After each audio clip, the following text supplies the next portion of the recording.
OCD switch just turned on mine.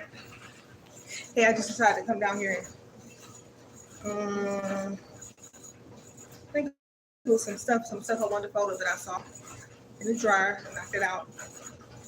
And I had a small load of stuff I had to throw in there. Hopefully you can hear me. I know it's noisy, but man, when I was monkeying around,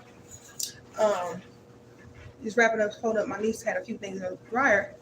Download came in. Bing! So I said, let me hop on here. Let me stop. Man, this is what came to mind. I was like, dang. I ain't mad though. I'm just grateful God gives me with the energy to be able to convey what the judge is saying. I ain't hear nothing specifically. Oh, I did hear this. What's that song? I see a true color shine. I said, what song is that? But this ain't got to do with that. This is what popped in mind. You ever hear people say this? Because I haven't, but now I know exactly what it means. Hey, when they be like, hey, you lied to a Sag, you done. I used to be like, what? To me, Sagittarius people be all free flowing. They don't care. They just party people, fun people, whatever. But, oh Lord, the more I kind of just heal and grow in things and my perception, that's kind of true. I feel that energy. Like, damn, you lied to a Sag, you done. But I was just trying to think, like, well, why is that so? What is the big deal about lying and wearing masks and facades and gaslighting people, tricking people? And then I got the download. That's it. Man, when you lie to people and you be running around with that trickster gesture energy like that, dude, you be messing with people's free will and don't know it. And that's why that's not cool. Because everybody got some kind of divine destiny. Everybody got something they're supposed to be doing down here. But when you like lie by omission, or you lying and setting off landmines behind you because you are so unhealed and so unself-aware, dude, you messing with people's free will because they can't even make an informed decision. Like, a person shouldn't have to claw through the illusion of who you showing up as to try to understand who you are. You're supposed to just come with clear, just pure intentions and be able to. That's why your healing is so important, because that's the only way you can just say what's on your mind, say what you mean and mean what you say. If you're not interested in nothing long term, don't be lying. Don't be coming and acting like you're ready to potentially get engaged maybe in 6 months if this go right, knowing you got a whole marriage you in back there. Because what is that doing? That's triggering somebody, and that's preventing them from being able to use their free will. They're not even able to make decisions and use their free will when you literally lie to somebody, gaslight somebody, wearing a mask, wearing a facade, have this some kind of sociopath, some kind of personality disorder where you showing up one way, but deep down you some other person. And I said, I wonder if that's why the karma be so bad. Sometimes when you be just in lying by omission, or you just so unhealed and so you're not self-aware to where you're not even aware of the damage you cause and the people you hurting. And then he just brought that to me. It's almost like, because if everybody got a destiny down here, so potentially somebody you hurting could be an innocent person, and you don't know what people's missions are when they're down here on earth, and you don't know what their spiritual ranking is and how God's planning on using them. So here you go, coming up with your trickster gesture energy, facade mask, gaslighting self. You hurt this innocent person who was vibing high, ready to step in alignment for their assignment, whatever it is God was about to use them for. And here you come with your low vibing, but hurt the hell out of them, and you blocking them from being able to step into whatever divine destiny they were supposed to be moving into at that moment. You can interfere with that because you hurt them. Now they got to heal through that shit. They got to heal something, transmute, alchemize, let it go, forgive themselves, forgive the person. That could take a whole year. That took a year off of something God might have been wanting to do sooner than that, because you were unhealed, you were unself-aware, and you was wearing a mask, and you were selfish or doggish or gesture or whatever you were, and you interfere with their divine will because they thought you was a person that was up and up on the up and up. They thought you was decent. And you weren't. You was lying. So sometimes that's why you got to pay for that. Karma is something you have to pay for that, because you be interfering with their divine will. And actually, when you lie and you show up like that and hurt people, you be interfering with God's will for that person and your own. That's why the best thing you can do is take accountability and start to introspect and reflect and heal that yourself.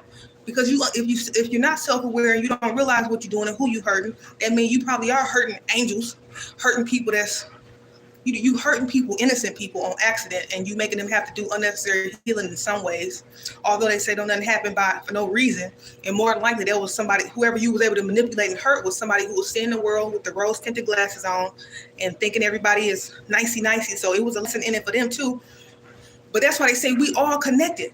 Because when you hurt somebody, when you refuse your healing and hurt somebody, You delaying whatever it was God was potentially was about to take them into, because whatever it was they was about to do, their destiny was connected to other people. Other people had to see them. So it creates this domino effect, this chain reaction of delay. Like they say, you ain't gonna never miss what's for you, but you can damn sure slow it down. And then at the end of the day, you interfere with whatever your blessings are was supposed to be for yourself. That's why it's like, okay, so you're gonna live a life and constantly be getting hit with karma because you hurt innocent people? Or is it easier just to do the healing work so then you can be more self-aware and mindful of how you showing up in the world and how you interacting with people?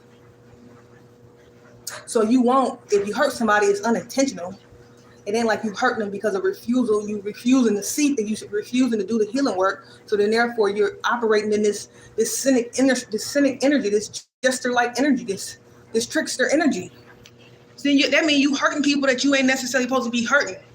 That wasn't en route necessarily to be hurt by you, but they came into your midst, in your vicinity, thinking that you were somebody that they thought was a decent person. They thought that you were somebody who might was loyal, or you were somebody who was on the up and up. But that's why lying and all of that facade and mask wearing is a mess. And you have to answer to that. It's only fair, because sometimes you be delaying somebody else's destiny and delaying something God was supposed to do with that person a little bit sooner because you hurt them. Now they got to heal and get their confidence back or whatever it is, all because, like they say, hurt people. And the reason you hurt the innocent person is because more than likely somebody hurt you. And instead of you going in and healing and understanding and healing and releasing it and forgiving, you carrying that cold-hearted BS on, and then you just start hurting everybody. And that's why self-accountability is so important, because that means otherwise you running around and you hurting people left and right, and either you don't know it, or if you don't care, you definitely got to pay for that. But he was just sharing that with me, like, damn, because not knowing that that's the root of why you showing up and moving like that, not knowing that, oh, that's because I'm angry, or this is because I was hurt back there and I haven't healed that. That's why I don't have no functional, healthy relationships, because I got something I got to deal with and look at. It makes sense and I understand it, but in the divine, in a spiritual way, that ain't gonna cut it. You're gonna have to pay for that, because that means you don't have no clue of how many people back there you done hurt, because you was maybe just that self-aware and moving just that selfishly, or you know what I mean? And it just sucked. And that's why they say if you want to change the world, you gotta change yourself. You gotta look at the man in the mirror, because we are all connected. And whatever you refuse to look at and take accountability for, that means you're going to be hurting somebody else who don't necessarily got that coming. And it just creates a whole cycle. And depending on how strong that person was that you hurt, if they strong and don't want to be running around being one of those in that hurt people category, that's fine. But what if they not that strong? So you'd have made somebody turn cold and callous and a monster like you, because they didn't necessarily have what it takes to come out of that darkness. So the best thing you can do is put your energy back into yourself and just be courageous enough to do that. Because just at the end of the day, you wouldn't want nobody doing that to your little sister, your little brother. You wouldn't want nobody doing that to nobody that you love. So that's how you got to look at it. If you can look at it like that, that might can help shift your tune, where you just not, what they say, lying by omission. No, you gonna want to show up straight and be a better person today than you was yesterday, even if it hurt your ego to have to do that reflection and introspection. Because you know how you moving out here, if it's a little bit cynic, you definitely wouldn't want your niece or nephew to experience a person like you. If you wouldn't want your niece or nephew to date you or to be your friend, it's based on how you showing up. That means that, you know, that's evident right there. You need to be doing some healing work. If you wouldn't suggest yourself to somebody to date, that was somebody you love, if you wouldn't suggest yourself, how you showing up to somebody that you love as a partner, a potential best friend, or somebody that's loyal, if you wouldn't even consider yourself a candidate in that arena, that means you got to do healing work. You got to, if you can be honest with yourself. And that's the best thing. That's empowering. That's what strength is. Not running around wearing masks and lying to folks and gaslighting folks and trying to show up one way when you know deep down you something behind your eyes is cynic and dark, and then you connecting with people that's a little more healed or a little more empathetic or caring or considerate of other people and human life, and then they cross paths with you, and then you damn near hurt the hell out that person, and they didn't have that necessarily coming. It was because you lied the way you showed up and you interfered with their free will.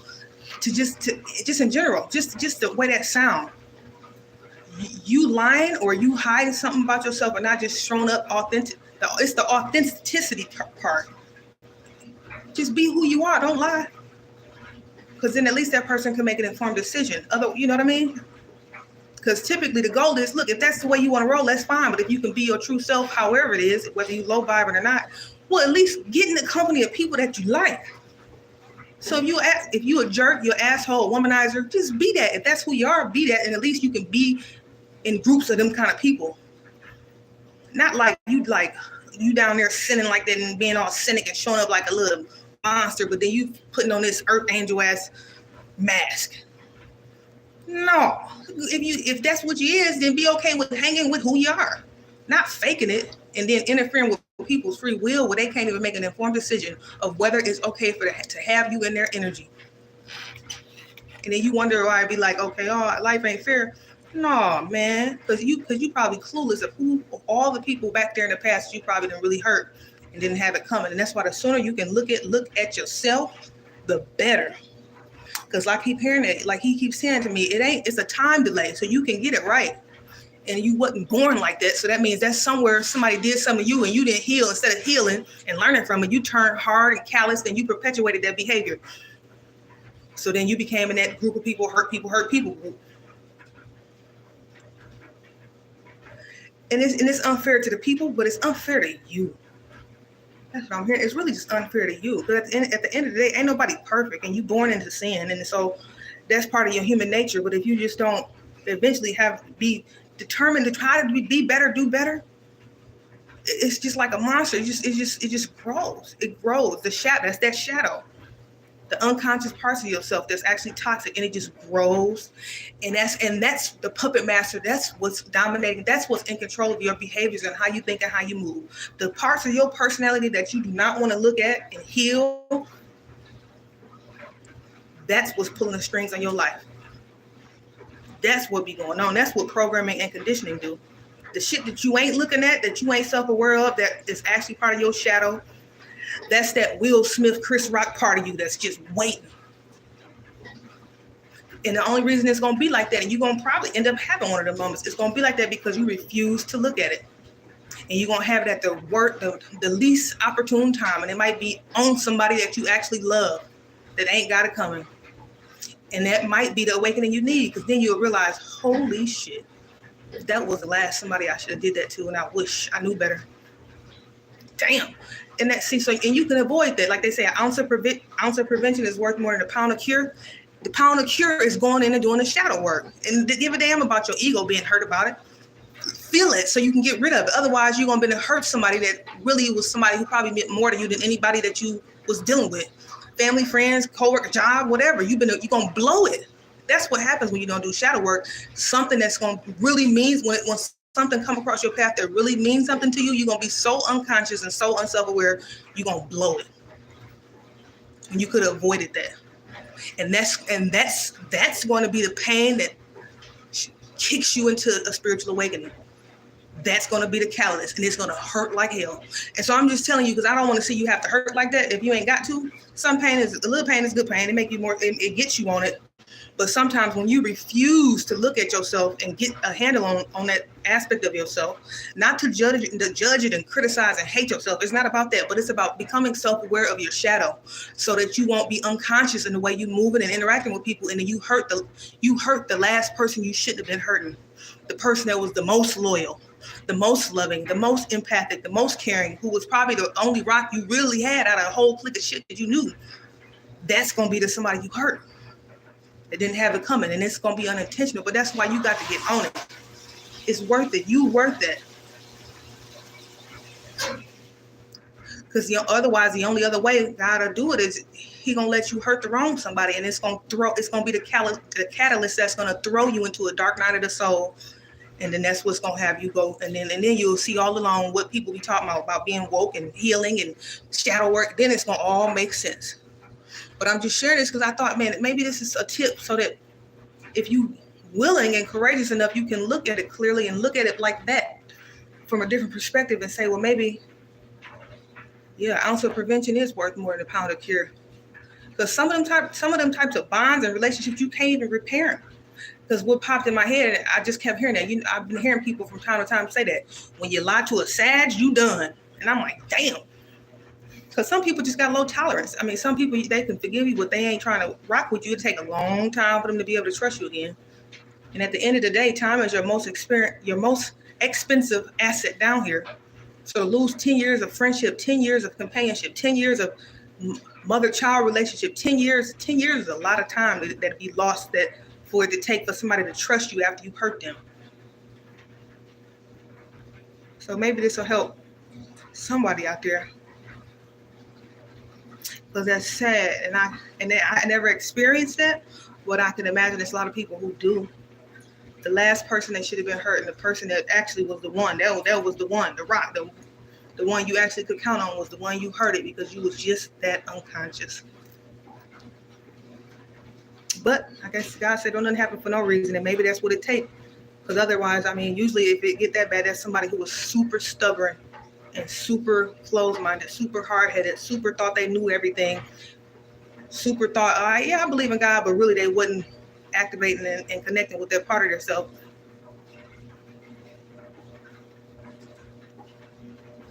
And that's painful. So anyway, I love you, whoever come across this. I just wanted to hop on here and share that while I was about to fold up her clothes right quick. And I said, maybe this is just a smoke signal, warning. Not really a warning, because it ain't about fear tactic, but it's just about, maybe this is something somebody need to hear because they don't even really know. Like, actually, when you be lying to folks, man, you be interfering with people's free will because they can't even make an informed decision. That's a big deal. You won't want nobody to do your kids like that. How you think them pedophiles be sneaking and messing around with them kids? So they be lying to them, you want ice cream? Doing a whole well, but after that ice, there ain't no ice cream, man. They a whole pedophile in their consciousness. What the hell? So that's what that be like, interfering with a kid's free will. A kid ain't gonna go on nobody's van talking about, if they say, hey, I like kids, and they a grown ass dude, no. But if they tell me I got ice cream, that's that trickster shit right there. Interfering with somebody's free will. So I don't want to see nobody operate like that, especially if you operate like that, but it's because there was some behavior that was taught to you and you actually just don't even know that really ain't cool, you know? So awareness is half the battle. Awareness is half the battle. And I said, I ain't gonna keep that in. This might not apply to me, but maybe somebody else need to hear this, man. Check yourself before you wreck yourself. Okay, I love you. I'm gonna fold these clothes, but maybe I'll be back. But I had to get that out. So, all right, talk to y'all later. Bye.